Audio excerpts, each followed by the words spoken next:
de temps ça va prendre. Prochaine question. C'est pas nécessairement comme ça.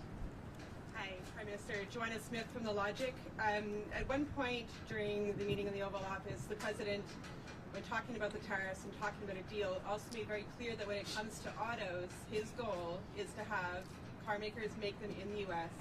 and for the tariffs to not make any economical sense to be made in Canada anymore. Do you anticipate lifting tariffs on autos at any point? And what did you tell him in the room about that topic?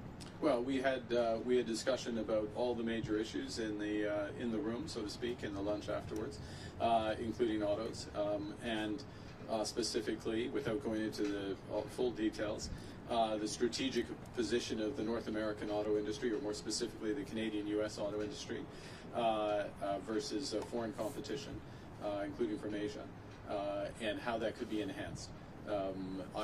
I and the Canadian government, and I would say the Canadian auto industry, I would actually say the auto industry as a whole, is of the view that Canada, the Canadian auto workers, Canadian auto companies, Canadian parts companies, Canadian steel, Canadian aluminum, all play an important role in enhancing the competitiveness of American auto companies.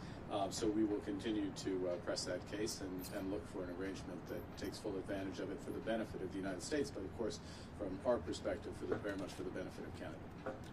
And what did he ask you about China in your closed-door meetings, and what did you tell him? That's why they're closed door. China came up? Well, yeah. We had a wide-ranging discussion. Next question, prochaine question. Bonjour, M. Carney. Michel Sabat, la presse canadienne. Je vais essayer de faire du chemin sur la question de ma collègue Mélanie un peu plus tôt. Est-ce que vous repartez avec quoi que ce soit de tangible au niveau du commerce des droits de douane? Et comme j'ai dit il y a quelques jours, je n'attendais pas qu'il y aura des fumées blancs ici. OK? Parce que ce sont des négociations, comme je viens de dire, très complexes. Il y a beaucoup d'aspects. Mais on a fait de progrès. Nous avons eu des échanges très compréhensifs, très tangibles. Et il y aura des réunions entre les ministres et les fonctionnaires.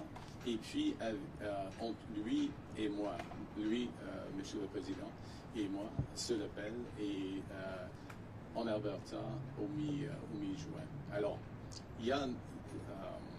on a fait de progrès, mais toujours dans les négociations commerciales, n'importe quelle négociation commerciale, il y a un processus et le fin, et pas nécessairement de progrès qui est apparent pendant les négociations. Ça, c'est la vie des négociations.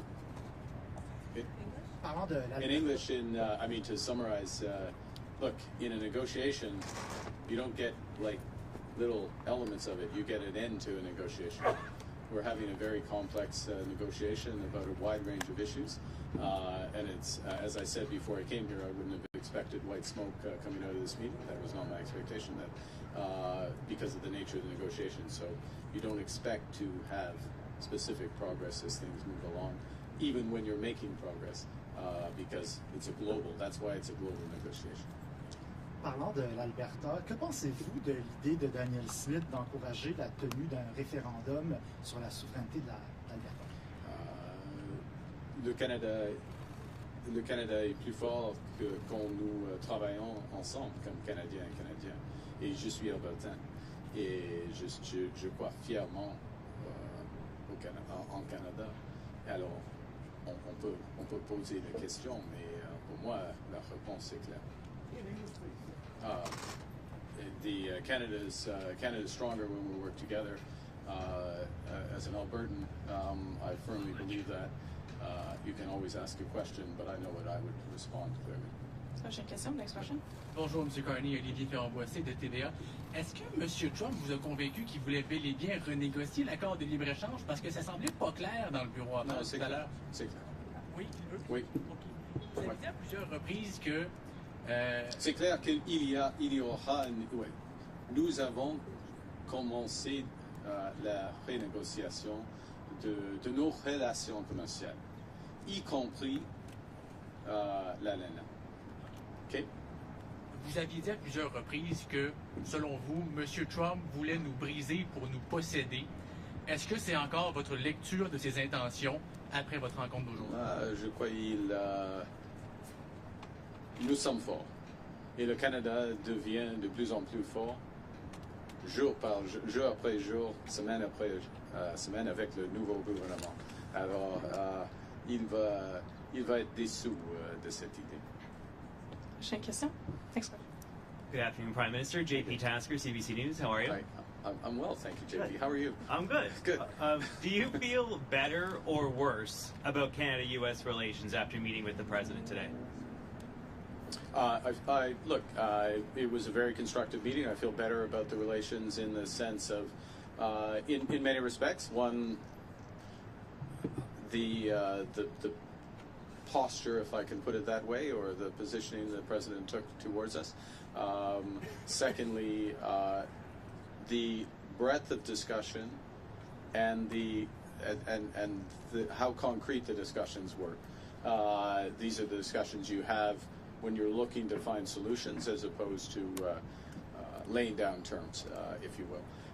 So feel better about that. And I would add one other thing, which maybe isn't as obvious, so I should say it, which is that we also discussed a number of issues globally, geostrategically, if I can put it that way, where we have common interests, common concerns, and that, of course, is a sign of a broader and very healthy, or a healthy relationship. Look, we have, JP, we have a lot more work to do. I'm not trying to suggest, at any respect, that we can have one meeting and everything's changed, but now we are engaged and very fully engaged. Good afternoon, Prime Minister. Ashley Burke, CBC News. What specifically did you say to President Trump about lifting tariffs on Canada? And based on your conversations, what do you think it would take to get those tariffs lifted, and how long could it take? Well, I can't answer the second part of your question because we don't make that decision. But certainly press the case in a number of areas where we think the tariffs should be lifted. And specifically, I'll give an example with respect to the scourge of fentanyl and the efforts, the considerable efforts that have been made at our border and behind the border in terms of raids as well. Huge investments in border personnel, in drone surveillance, Black Hawk surveillance, and then those are being reinforced, as you would have seen during the campaign, commitments to another 2,000 in effect 1,000 border guards through CBSA, another 1,000 RCMP, further efforts there. And what we're seeing is huge results for this. Canada's contribution to this problem, cross-border problem, was always very small, but it's down by over 90% with the efforts. And it is an absolute focus of the government. So that is an example of where we would see the case being very strong for the tariffs to be removed. We've made that case. We'll see where that goes. In other areas, the tariffs are, in our view, not in the interests of American competitiveness and jobs. We have more work to do on making those cases on that. Thank you. Pardon? Sur le fentanyl, alors, nous avons fait beaucoup de progrès en ce qui concerne le fentanyl. Il y a une chute. On a commencé avec un niveau très bas par rapport au Mexique. C'est moins de 1%, mais il y avait une chute de niveau, le montant de fentanyl. C'est presque 0,1% maintenant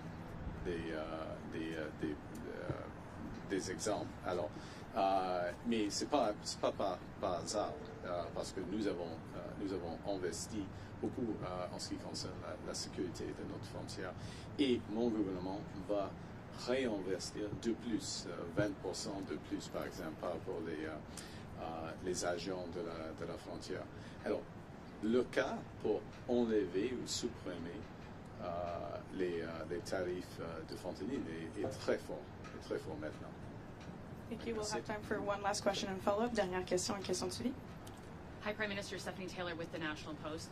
I heard you say, there's a difference between the president's comments around Canada becoming a 51st state as a wish versus a reality. You told him that Canada was not for sale.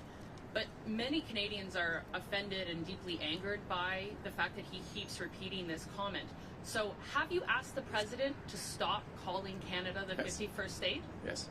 When did you ask him? Today. Okay, specifically, what did you ask him? Exactly what you just said. But what words did you use? How did you ask him?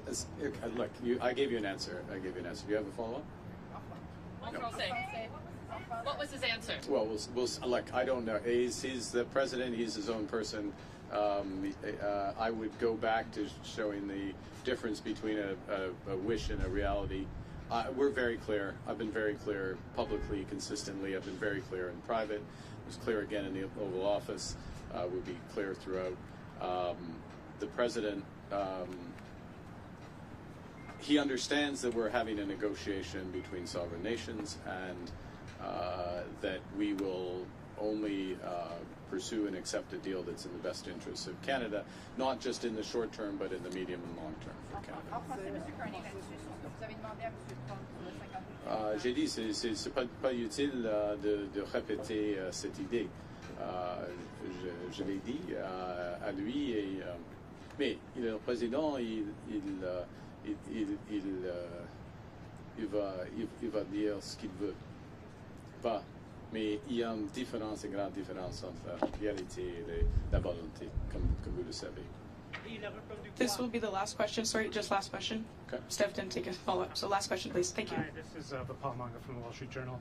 Given what's happened with the USMCA and the tariffs that Canada is facing, how do you trust that the U.S. right now is negotiating in good faith, and how do you trust the deal you signed? We'll make that determination over the course of the negotiations. I mean, that's the bottom line on that. It's a process.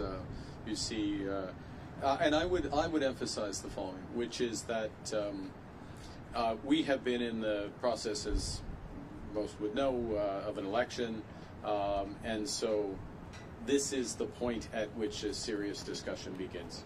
And so we had the president at his invitation. I'm here. He welcomed us.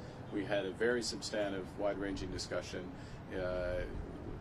with the president, but in the presence of the vice president, the secretary of commerce, the secretary of foreign affairs, and beyond, his chief of staff as well. Now I'm in trouble. Stephen Miller.